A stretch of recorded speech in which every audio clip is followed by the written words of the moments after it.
This conference will now be recorded. Bridge August meeting. Welcome. Kelly, could you call the roll, please? Commissioner Ayla? Here. Commissioner Hutchins? Here. Commissioner Cassidy? Here. Vice Mayor Foss? Here. And Mayor Pugh. Here. All right, can we stand for the Pledge of Allegiance? I pledge allegiance to the flag of the United States of America and to the republic for which it stands, one nation, under God, indivisible, with liberty and justice for all. All right, we have the agenda before us. I'd like to move items 10 and 11, the regular agenda items, to the consent agenda. Are there any other additions, deletions, or modifications? Need a motion to move items 10 and 11 from the regular agenda to the consent agenda. Correct. Is that your motion? Yeah. Second. Motion is second. Any discussion? Hearing none, all those in favor signify by saying aye. Aye. Aye, motion carries. Public comment. Oh, I'm sorry. Announcements. Man, we're going to do it for Mr. Bennett's here for our audit report. Come on up. Good evening, Mr. Mayor, members of the commission. Thank you for letting me come back. I think you got to move the mic. You got to move your mic. How many years have you been coming here anyway, man? 16 or 17. 16 or 17, right? It's been a long time. Yeah. You know what that means? I've gotten old. Well, you're doing something The right. hair changed color and everything since I got here. Still, it must be stressful. I hope everyone had a chance to look at the little presentation. It's a 5-year trend analysis. Can we show that on the overhead, or is it? So everybody can see it. It says it's got an attachment there. She's working on it.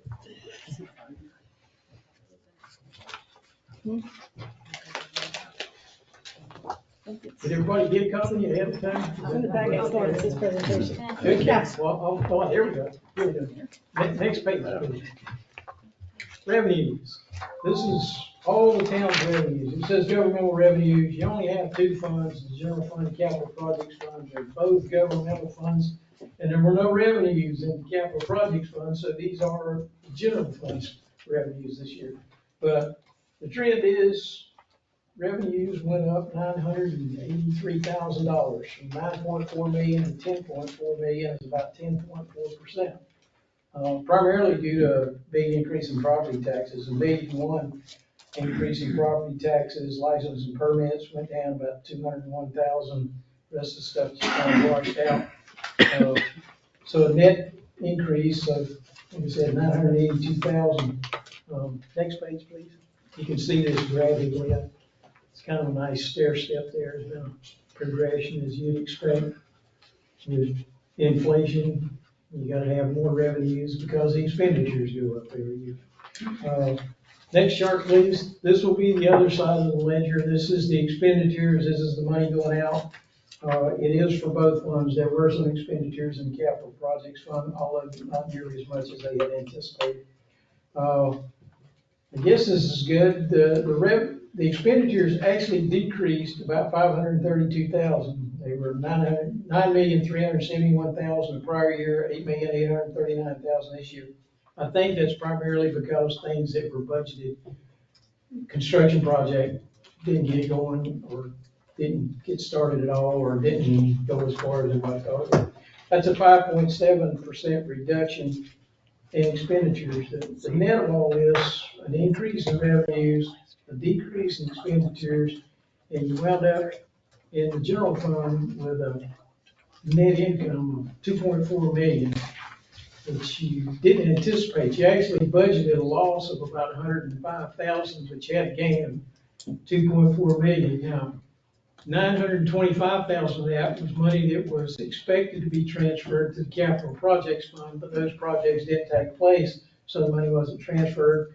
And then there were just 360,000 more revenue than you budgeted, and $1.3 million, I think it was. There's a budget actual schedule on page 61 in the financial report. So Yeah, it's 300, right at 362,000 more revenue than budgeted, and 1,297,000 less expenditures, 925,000 less transfers out, and the net of all that winds up being right at 2.5 million increase in fund balance. It went from 6.6 million to 9.1 million, which is generally a good thing. Next page, please. It's, graphical representation. You were kind of expecting that expenditure line to go up like the revenue line did, but as I just stated, a lot of the expenditures that you plan on doing didn't take place through no fault of your own. Next chart, please. We've gone through revenues and expenditures. The other really critical item is the fund balance, and if you were an individual, they would say this is your net worth. It's the assets you own less what you owe. In governmental accounting, it's called the fund balance, and the most critical one is the the unassigned. They have 5 categories of fund balance, the best one being unassigned. Unassigned means it can be used for any lawful purpose that the commission sees fit to. Assigned is money that the commission has earmarked for a certain purpose, but they could unassign it if they saw fit. They could change their mind. Restricted is money that somebody else has earmarked for a special purpose, and you can't do that. You have to spend it on whatever the money was restricted for. Non-spendable is in essence money you've already spent. If you have a prepaid expense, you paid someone next year insurance, you've already spent that. It will be recorded as an expenditure next year, but you've already sent the money out. So you record it as an asset at this point. So the town has 7 million of unassigned fund balance. That was 78% of the expenditures. You got 3/4 of a year worth of money on hand. If you didn't get a nickel in, you would have enough money to pay all the expenses for 3/4 of a year. Which, since you sit on a barrier island, and we got one hurricane in the North Florida right now, and another tropical depression out in the Caribbean, that's a good thing. I don't know exactly how high is up on this thing, but 7 million is a very healthy amount. And I suspect you have projects that you budgeted for 24 and 25 that are going to use up a significant portion of that, since it wasn't expended in the prior year. If you look at it, can we ask questions? Yes, sir. If you look at other communities, you and I talked when I first took over this seat, and I thought you said something like 40 to 60% of annual revenues is kind of a range that's. Yeah, You'd for like to somebody always on be- barrier island, Yeah. if you were, inland somewhere where you weren't facing the same dangers, you could live with a smaller percentage. I know when I first started doing this stuff 30 years ago, they hadn't had a hurricane since Hector was a pup, and then everything rocked along fine until 2005, when we got 3 of them in about 6 weeks, and the world hadn't been the same ever since. Back then, we used to tell people, well, you need about 60 days, 2 months worth. And then some people found out, well, that wasn't quite enough. So I think instead of looking at a percent, you'd be better to look at a dollar amount and say, okay, if we get a category 4 hurricane comes in here and does some, mass devastation, how much money are we gonna need right away to put things back in working order? Maybe you can't work in town hall, we gotta rent a portable, we gotta fix stuff, we gotta put the roads back or whatever. And I would look at it more from a dollar amount than a percentage. Thanks. There's no rule anywhere that tells you exactly what the right number is. But if I was going to err, I'd err on the high side instead of the low side. I'd rather have money and not need it than need it and not have it readily available, given where we're sitting. If you're not familiar, next page, please. This is just a chart where we're showing the blue at the bottom is the unassigned. It said that's money, the funds you can use for any lawful purpose at the discretion of the county commission. Next page, please. And if you're not familiar with governmental financial statements, there are actually 2 totally separate sets of financial statements in this document. On the fund level, since you're on governmental funds, they're on a different basis of accounting. And that is, they use something called current financial resources. It's current assets, current liabilities. What you won't see on those financial statements at the fund level is no debt, no capital assets, the land, the building, the equipment, all that stuff. Those are all shown in a separate set of financial statements, which are right up front. First one's called statement of net position. That's the equivalent of a balance sheet. And this is on something called full accrual accounting and the economic resources basis. The economic resources basis of accounting says you put everything in. Current financial resources says we only put current assets and current liabilities. Full accrual says we recognize, that's when we recognize it. We recognize revenue when we've earned it, no matter whether we've collected it. We recognize an expense when we've incurred it, whether or not we paid it. The rules are a little different at the governmental funds with modified accrual and the current financial resources. You recognize a revenue when it's measurable and available. It has, I've earned it, but I have to collect it within 60 days after the year end so I can pay that year's expenditures, or I don't recognize it as a revenue. It'll be it's actually classified as something called unavailable revenue. I've earned that money, but I just didn't collect it within 60 days of year end. Expenditures are pretty much the same, except debt service, you don't recognize that until it's due and payable. You don't accrue it. There are some exceptions for things like claims and judgments and that sort of stuff. But for the most part, it's accrual, just like the entity-wide.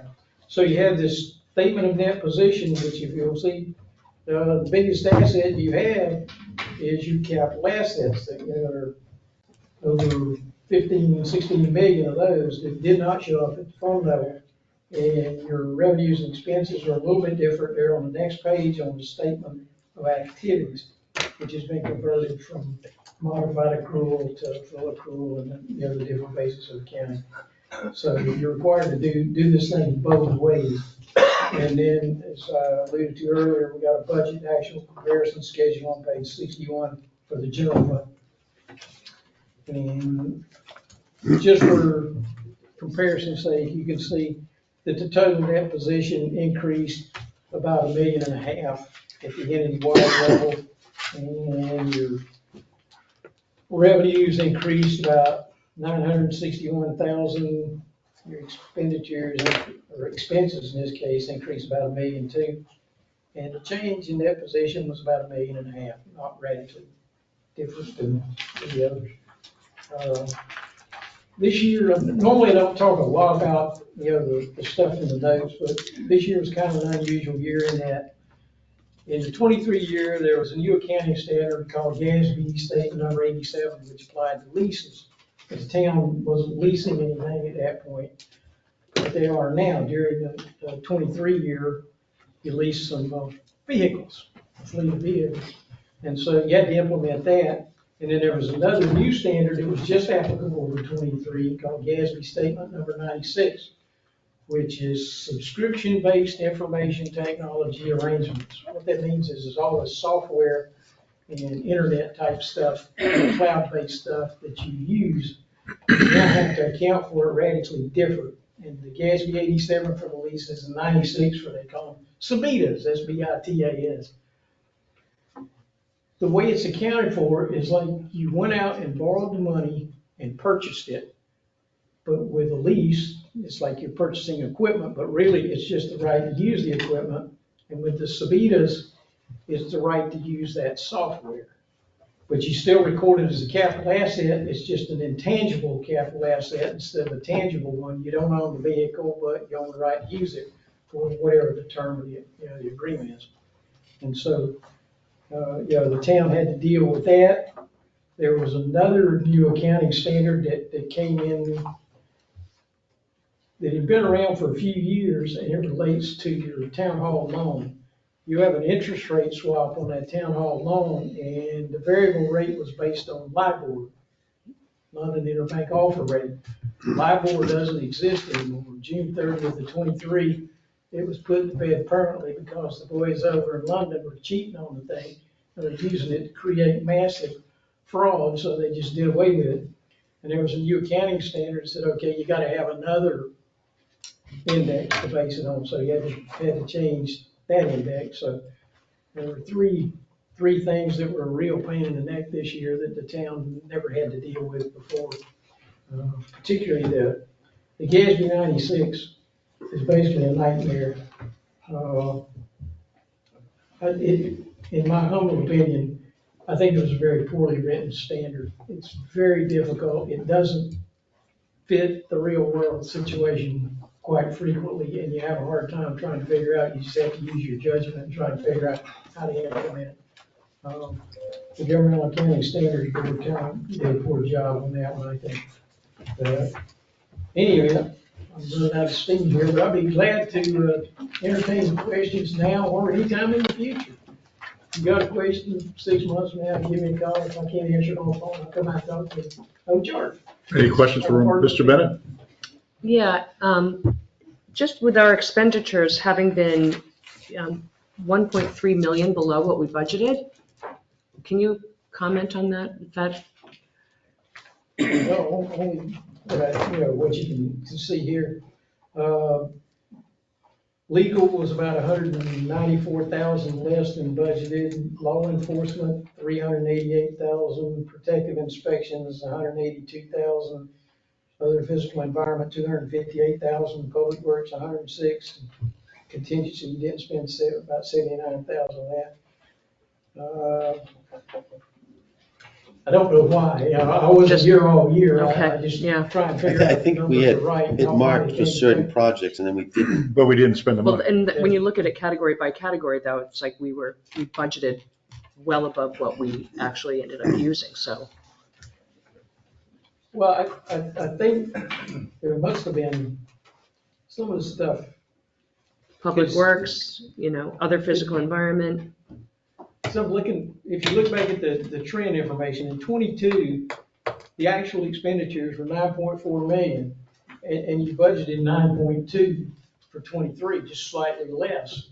So, it had been about 8.9 million the year before that, so that sounds like a reasonable kind of number. It just had to be. The only thing I could think of, and Lynn could probably answer this a lot better than I could, okay?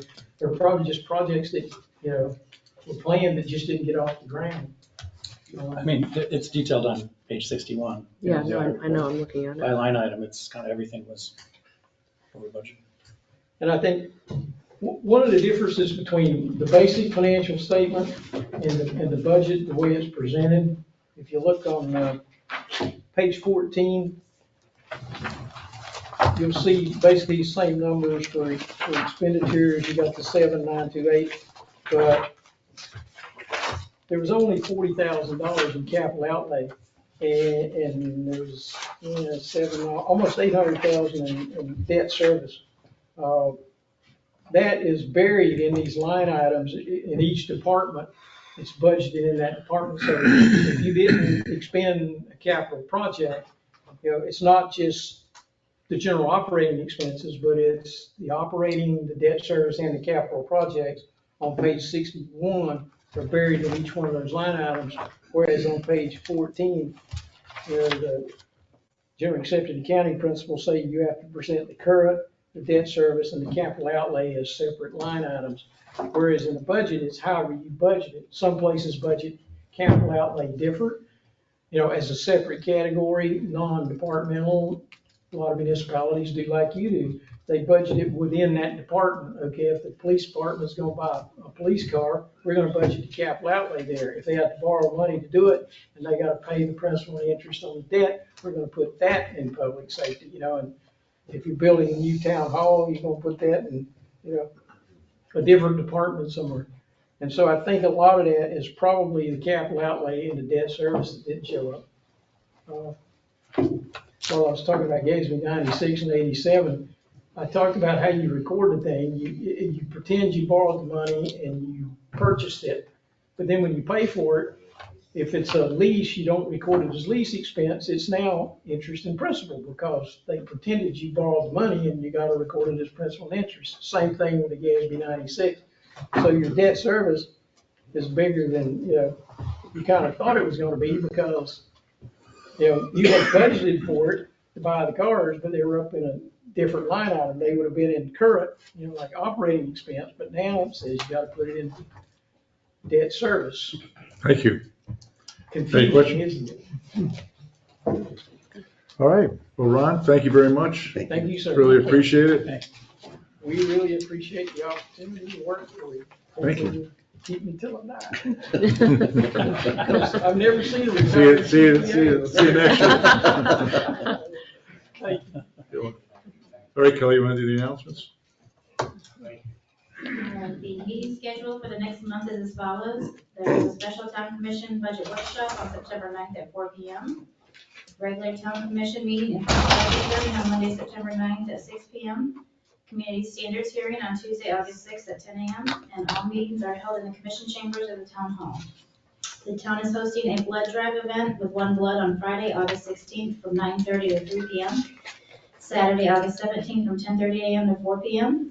The bus will be parked behind the town hall, and all those who wish to donate blood can sign up through the link posted on the town's website. Residents who wish to sign up to receive important town notifications and news through Civic Ready should sign up on the town website or call town hall for assistance. All right, Mr. Mayor, may I add one announcement? sure. We had sent out a Civic Ready, I believe, last week about it. The Solid Waste Authority is doing a lithium battery and document shredding event Saturday the 10th. All the residents in Palm Beach County can take their lithium batteries to the Solid Waste Authority, as well as up to 6 boxes of documents to be shredded at no cost. So, we hold our annual shredding event in the spring, but this gives the public an opportunity this fall to take care of getting some paperwork out of the house. Great, thank you. All right, public comment. All right, we got ladies first. Go ahead. Good evening. Melanie Rodriguez, Fayette. In the past, whenever I have spoken at these meetings, I have represented my neighborhood, which some happen to be here. But today I'm going to speak for myself and share some information for the record. There are 2 individuals in neighboring communities who have been sharing untrue stories about people in my neighborhood, myself being targeted. These stories are slanderous, attack our character, and are simply not true. These false stories have continuously been repeated, and now during public meetings, individual commissioners have repeated these untrue stories regarding Fayette's private beach walk and private beach access without reaching out or doing their due diligence. With some research, you would have come across the following information. 2017, attorney Steve Rubin was hired by the town. He did a title research. His memo states there are no instruments which grant the public the right to use Fayette Walk. 2019, town attorney Brian Shutt states the walkway is not open to the public and it would be difficult to assert the public has access rights. 2020, another town attorney, Pamela Ryan, states the determination has been made, the beach access is private and not open to the public. It has been dedicated to property owners in the Tropical Park Edition 1. 2024, attorney Alan Sicklin. His opinion is consistent with the previous attorneys who represented the town. He states the walk is private and the public does not have access or use rights. He is the attorney private residents were forced on Fayette to hire to represent our personal property rights. The town, having all this information, still continued to push for a crosswalk leading directly into our neighborhood. So for the past 5 years, we have continuously reached out to the commission to help with safety issues. We did not receive support regarding the crosswalk, and Fayette now has an increased number of vehicles and foot traffic traveling through our neighborhood.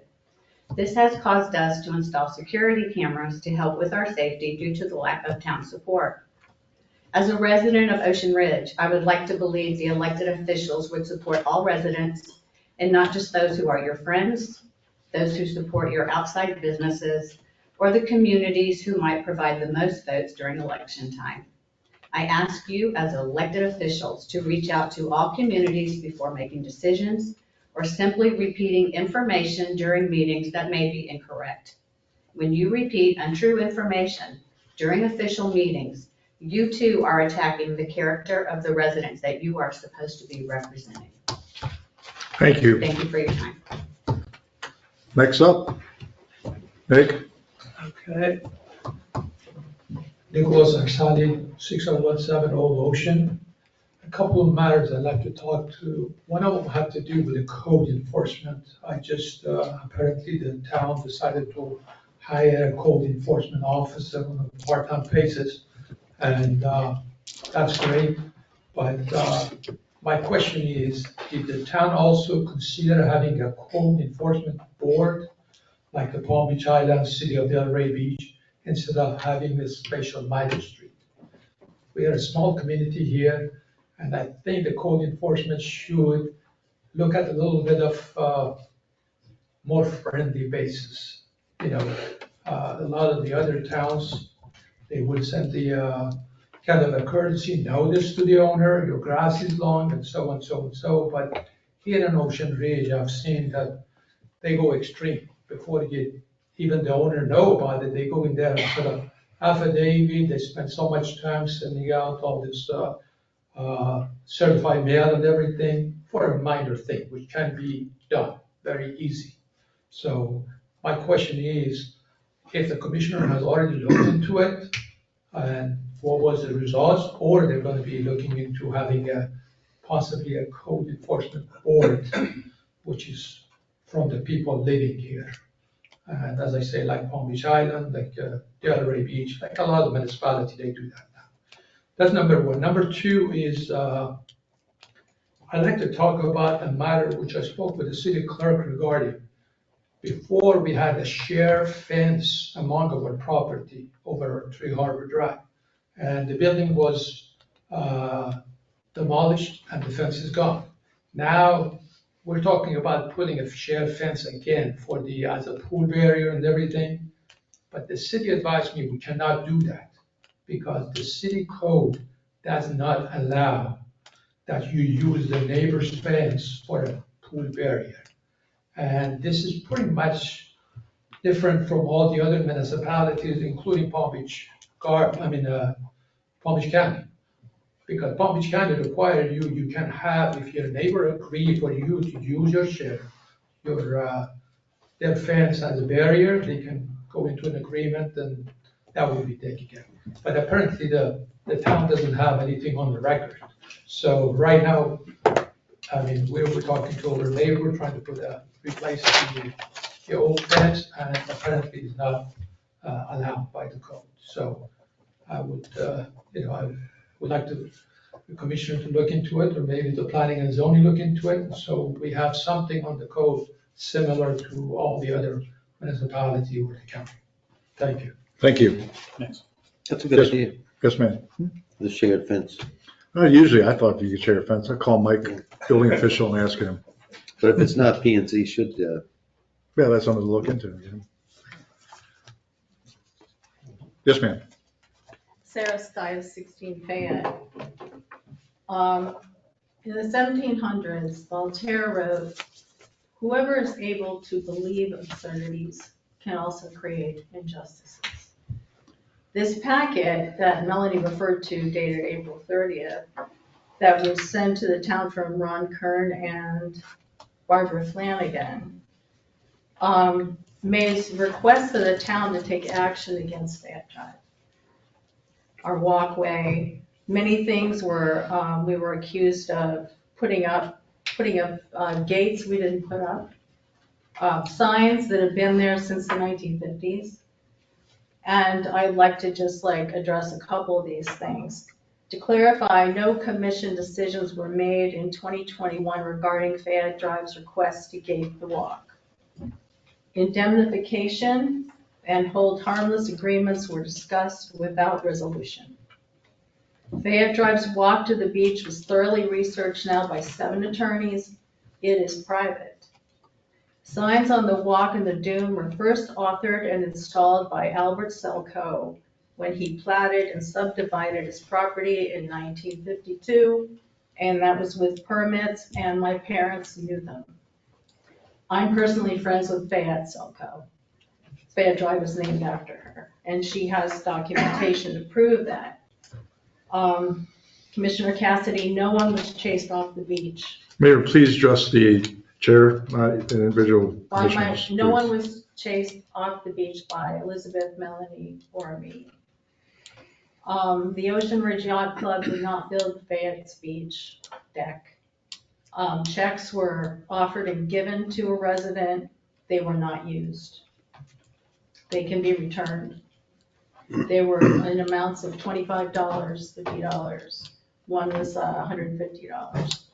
So I joined Elizabeth Hamilton and Melanie Rodriguez in being appalled at behavior that's unprofessional, unethical, and unkind. We didn't vote you into office to be treated like this. Thank you. Next person.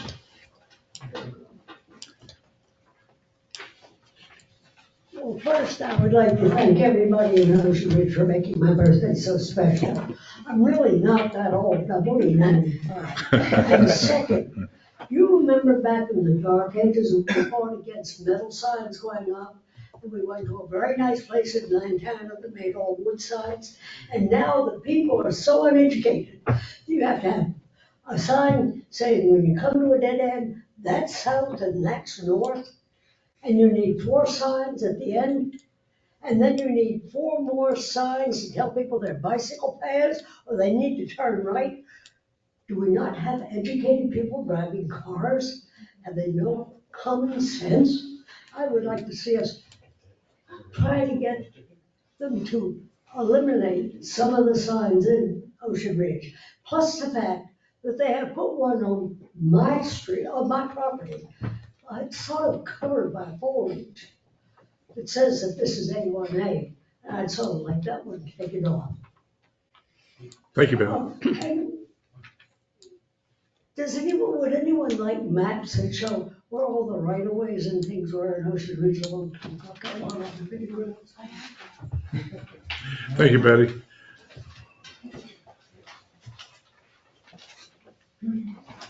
Terry Brown, Harbor South. I just wanted, speaking of ancient history, I wanted to give you a little lesson in history about Fayette and Crown Colony and Colonial Ridge. Years ago, all of this property was known as Government Lot 1, 2, or 3 when the government was trying to settle Florida after it became a state. And then it was sold to developers who platted it and then replatted it. And the people that bought that area that they're talking about, Fayette and Crown Colony and Colonial Ridge, was one company, the Levitt Foundation Corporation. And they developed both Crown Colony and Colonial Ridge. And the folks that lived in Crown Colony for many, many, many years walked right across A1A and walked right through Colonial Ridge to go to Old Ocean. And the people who had that co-op, it's not really a condo, it's a co-op, told them not to do it. Told them repeatedly not to do it. They were walking through there, crowds of people, particularly in the winter, and they were actually driving through there and dropping stuff off on Old Ocean. And Betty might remember this, the only person I can think that does remember this, that they were told repeatedly not to walk through there. And these folks that had the condo, the Colonial Ridge people, came to the town and said, we want to put gates up on either side of the parking lot, which exists today. And the town representatives told them, oh, no, you can't do that. You can't put a gate up and prevent those people from walking through your private property. Well, guess what? They said, too bad, we're going to get gates. And there's an electronic gate along A1A, and there's a flag gate up at Old Ocean. No, let me correct you. I was on the commission, so was Ken Khalil back there. Okay. Gail Askov was the mayor, and Gail Askov brought it up, and we approved it. And the DEP, or the Florida Department of Transportation, said no, because there wasn't a turning lane to get in it. Ken Khalil backed me up on this. And what happened was, the town said, nope, we're going to let them do it. And the town let them do it. They didn't just do it because they wanted to do it, but they didn't just do it and say not no to the town. The town actually let them do it, and it was a 5-0 decision on the commission to let them put those gates up. Terry. But they. Because I was sitting here they and did Kate go to- Canoe was sitting here. They did go to the city of Boynton Beach and get the fire trucks to come in there, That's correct. and they were able to turn. And the that's fire why you trucks look at in those and out. gates. Those gates are set back 15 feet from the road. And Well, that- that's why that gate's there. And the one in the back, that's why they put this one up, because they didn't have enough room to do the ones that could open up like this. That's what the history is of that, The Terry. point I was making was that they were told not to walk through there. Yeah, I know that, but you didn't say You- that. you know You said that. about the gate. Well, you know, I'm an old guy, so I forgot that part of the Okay. story. Actually, I hadn't remembered it at all. I like your version. Yeah, so, the point I'm trying to make here is that that's what happened with Fayette. They, instead of walking to, Woolbright, where there's a crosswalk that is littered with lights and buttons and everything, Mhm. they wanted to go through Fayette. So the pressure got on Fayette for pedestrian crosswalk. And you guys spent public funds putting in a crosswalk that dead into a private piece of property. And these folks have a concern regarding security, pedestrian traffic, all kinds of other traffic. And if they want to gate that pathway, they can do it. Thank you. Thank you. Anyone else? No more. No more talking. Hi, I'm Margaret Schott. I bought in Crown Colony 2017, and I'm kind of shocked at the animosity that people from Fayette have towards Crown Colony's residents walking through a pathway. I mean, are we destroying anything? You don't like us as human beings? Ma'am, please address. the commission. Yeah, do they not like us as human beings? What is the problem with people walking through a path? Does anyone have a reasonable explanation? It's private property. Every property is private. Thank you. Thank you. Anyone else? All right. Yes, sir. Oh, here we go. Roland Steyer, 16 Fayette Drive. I have two comments to the budget, and I'm looking at you. Number one, isn't it time to change the auditor? Because 15 years the same auditor is something that you don't do in a company, in any company. That is just good business practice.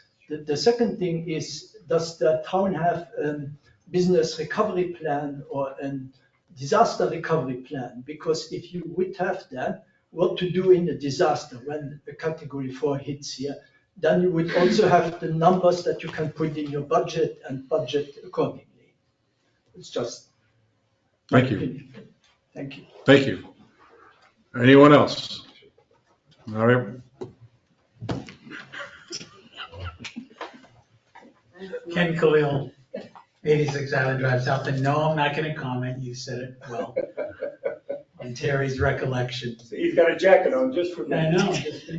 No, I just thought about this. Something about the crosswalks. Over here, almost had it. Somebody got hit. You have the public toilet that's blocking the access, the crosswalk. So if they're standing there, you can't see somebody that's going across. So somebody almost got hit the other day after the porta potty. You'll see the porta potties right next to the crosswalk. It makes no sense. They could have easily put it across the street in the park or somewhere else. So they should think about that. The other thing is just in general crosswalks, and this is kind of supporting Terry in the past, is that I've noticed that especially little kids, there's been a lot of and it's, we call it in the legal world attractive nuisance. When a crosswalk exists across from the park, little kids think that they can go right away.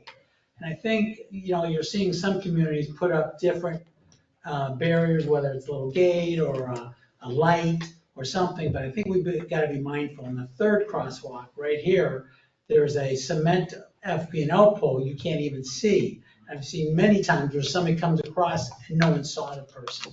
So there's an automatic, people mindset that they can cross and that people will stop. And unfortunately, that doesn't always happen.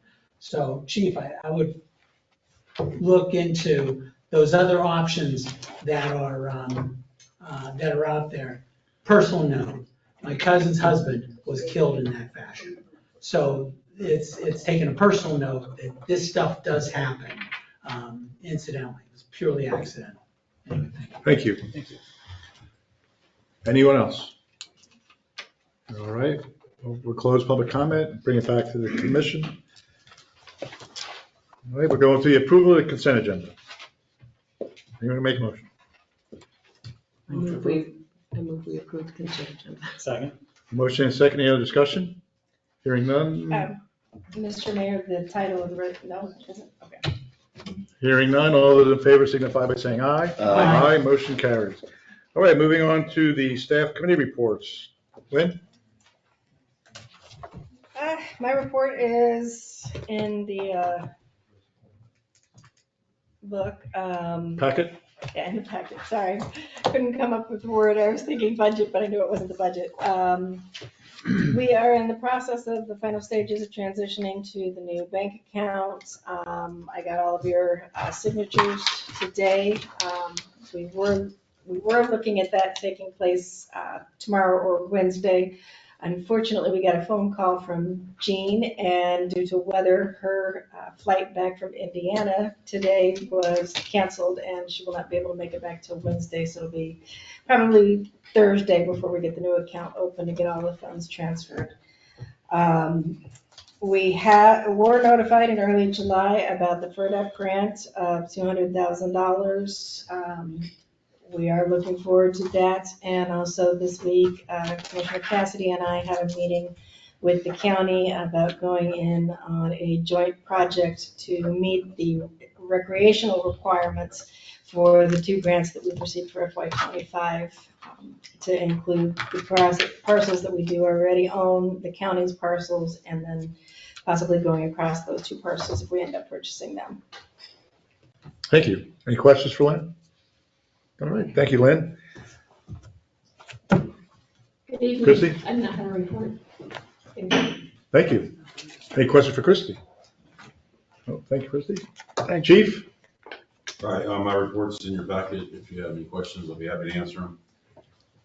We handled 3,284 calls for service in Ocean Ridge, and I believe 300 something in Briny Breezes, and the medical report is in the report as well. All right. Any questions? That you were involved in a felony arrest this week? Well, it wasn't an arrest, it was a felony stop for some armed suspects that happened in Lantana. It was successful. Good. Well, expand on it a little bit, because it was because of the LPR readers. LPR readers, The yeah. tag readers in town played a big role in it. We got a BOLA for an attempted armed robbery that happened in Lantana. And our dispatcher, as soon as she got the call, she was able to determine that the car had gone on Island Drive. So we deployed, and it was minutes, not even a minute later, the car was on Sable Island. So a sergeant had set up road spikes right at the bridge there, and I flushed them out of the neighborhood, but they stopped right before they got to the officer station there.